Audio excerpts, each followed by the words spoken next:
Welcome to the deep dive. For years, human resources has often been seen as, well, the administrative side of things, right? Handling payroll, compliance, all necessary stuff, sure. But maybe not always seen as the engine of strategic innovation. Right, more of a cost center So historically. exactly. But what we're seeing now is this really profound shift. It's dynamic. HR is fast becoming a strategic powerhouse, and technology is, well, it's right at the heart of it.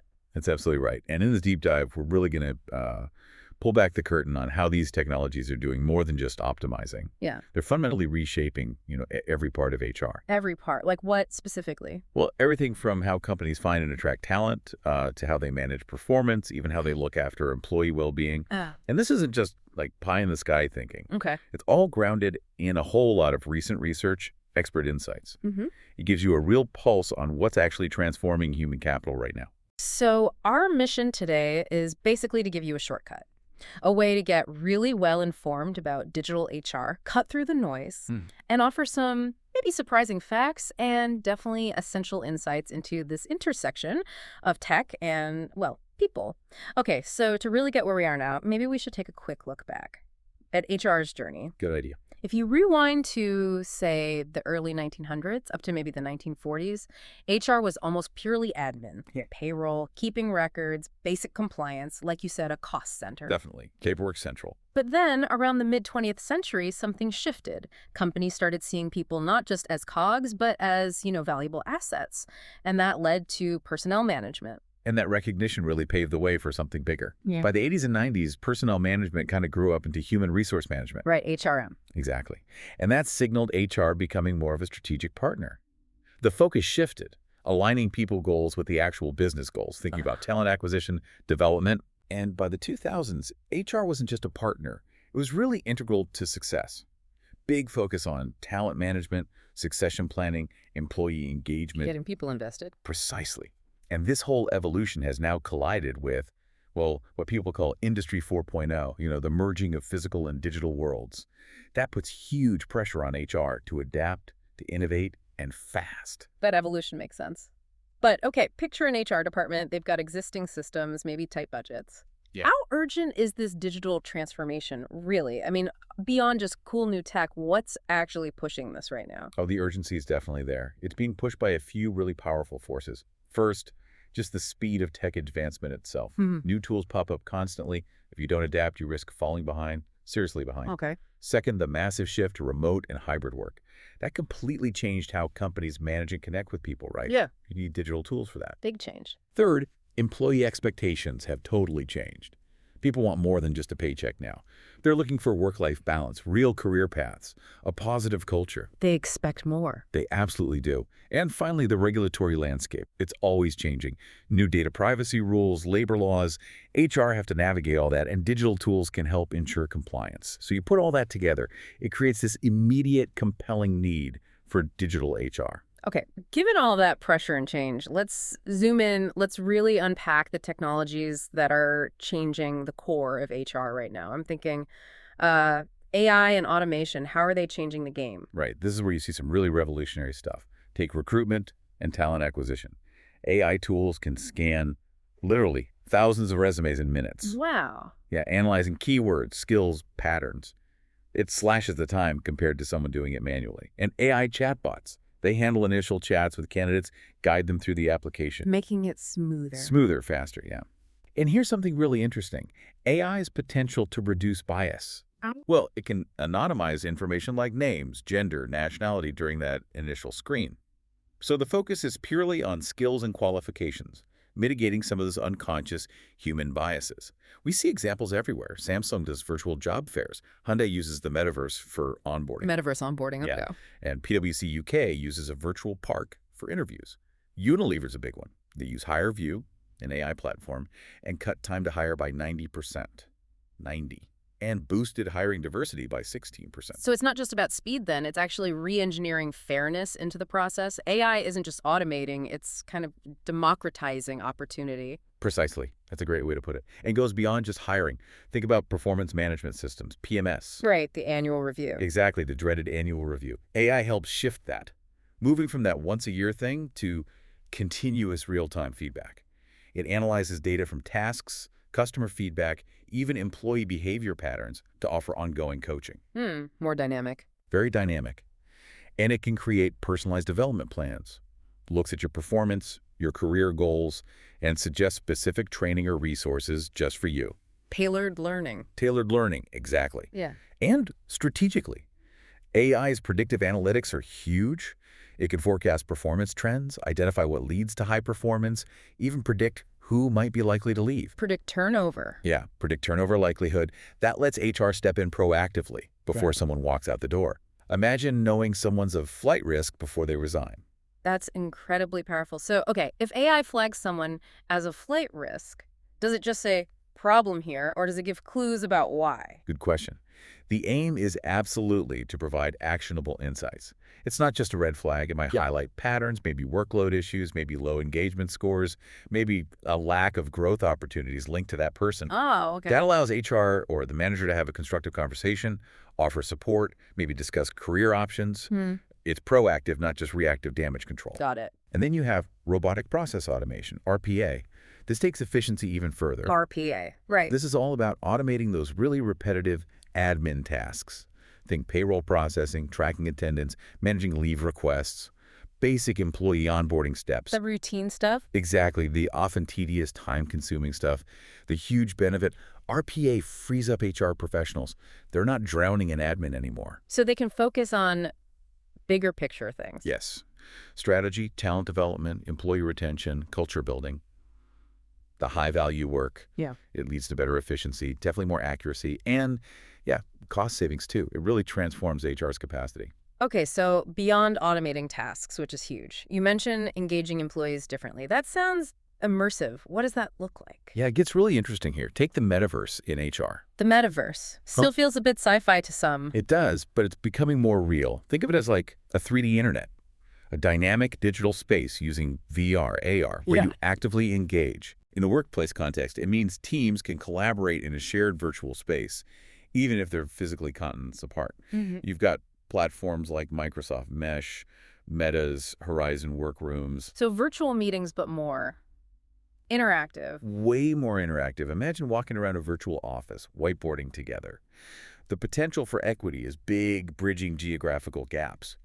But yeah, there are hurdles. Bandwidth needs can be significant. And there's a potential gap between older workers, maybe less comfortable with it, and younger, tech-savvy generation. All right, the adoption curve. Exactly.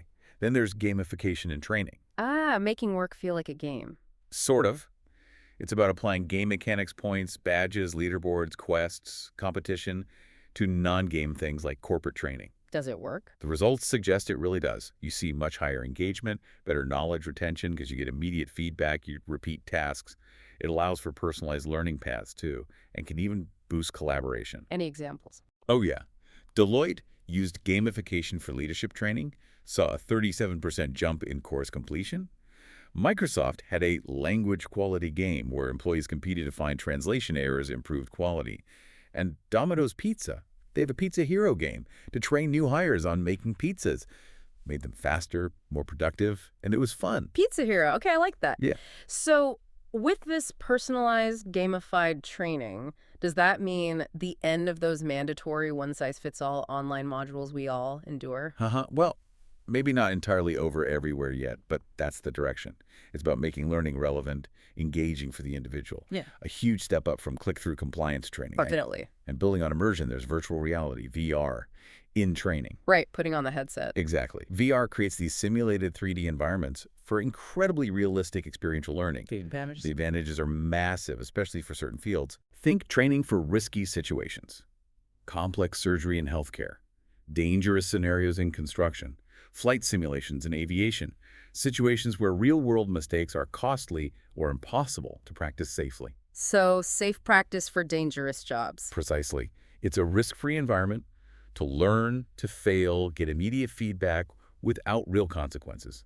Plus, that immersion really helps lock in memory, and you can scale it, deliver consistent training anywhere in the world. Consistency is key. It really is. Yeah. And the real magic often happens when you combine gamification with VR. Adding those motivational game element to an already immersive VR experience, that can seriously boost learning outcomes. It sounds incredibly powerful, almost like something out of the future. But practically speaking, putting this stuff in place, what are the challenges? Rolling out VR headsets to everyone, designing good games. It can't be simple. No, you're right. It's definitely not without its challenges. For gamification, you have to be careful not to overemphasize competition that can actually turn some people off. Right, not everyone's competitive. Exactly. And people have diverse learning preferences. Designing genuinely effective gamified programs takes significant time, resources, expertise. And then there's keeping it fresh, sustaining engagement after the novelty wears off. Okay. And for VR? VR hurdles. Cost is a big one. Yeah. The hardware, creating high-quality, truly immersive content that requires specialized technical skills. Data security and privacy are also big concerns, especially if the training involves sensitive scenarios or captures biometric data. And honestly, it's not for everyone. Some people find VR overwhelming, disorienting. It's not universally compatible with all learning styles. So lots of potential, but real implementation challenges too. That makes sense. Now, speaking of challenges, especially with all this data flying around in new digital spaces, Right. trust and security are critical, right? That brings us to blockchain. We hear a lot about it. How does it actually help with trust in HR? Right, blockchain. You probably know its basics from crypto, right? Decentralized, immutable. Kind of, yeah. Hard to change things once they're on there. Exactly. And that's the key for HR. It brings new levels of trust and transparency. At its core, it's a shared distributed ledger.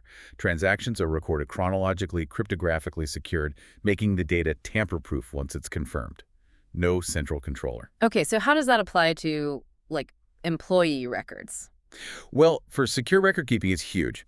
Tamper-proof storage, for personnel files, contracts, performance data, much lower risk of sneaky changes compared to traditional databases. Yeah. For credential verification, it streamlines audits, makes it harder to fake qualifications because you have this unchangeable timestamp chain of verifiable records. Verifiable degrees, certificate. Exactly. And here's a really transformative idea.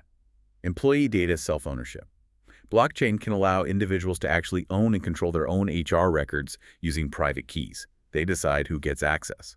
That shifts power. Wow, employees controlling their own data? That is a shift. Does that mean I could have, like, a portable, verified digital CV on a blockchain that I control instead of asking old employers for references? That's precisely the vision. A secure, portable, verifiable digital identity for your entire career journey, controlled by you. And building on that, you have smart contracts.